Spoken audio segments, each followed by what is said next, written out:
بسم اللہ الرحمن الرحیم۔ عزیز ناظرین، آج ہم بات کرتے ہیں ہندوستان کے پہلے مسلمان عظیم المرتبت بادشاہ ظہیر الدین بابر کے بارے میں، ان کی وصیت کے بارے میں۔ ظہیر الدین بابر نے اپنے بیٹے ہمایوں کو ایک وصیت کی تھی اور فرمایا تھا کہ بیٹا، یہ اللہ کی عنایت ہے کہ اللہ نے تجھے اس عظیم ملک کا بادشاہ بنایا۔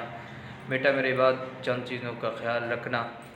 پہلی چیز تو یہ ہے کہ تم لوگوں کے مذہبی جذبات کا پورا احترام کرنا اور ان کے مذہبی جذبات اور مذہبی رسومات کا خیال رکھتے ہوئے ان کے ساتھ پورا انصاف کرنا۔ دوسری نصیحت یہ فرمائی کہ بیٹا، گو کشی سے پرہیز کرنا، اس سے تمہیں لوگوں کے دلوں میں جگہ بنانے میں مدد ملے گی اور لوگ جلد تمہارے متی اور فرما بردار ہو جائیں گے۔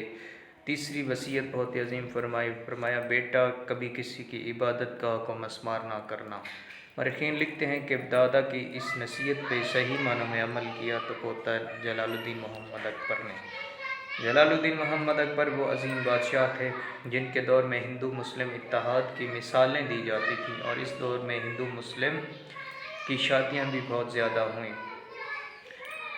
اور جلال الدین محمد اکبر نے ہندو مسلم اتحاد کی جو مثال قائم کی وہ تاریخ میں کبھی بھی نہیں مٹائی جا سکتی۔ اگر ویڈیو اچھی لگے تو پلیز سبسکرائب کریں اور بیل آئیکن کا بٹن ضرور دبائیں۔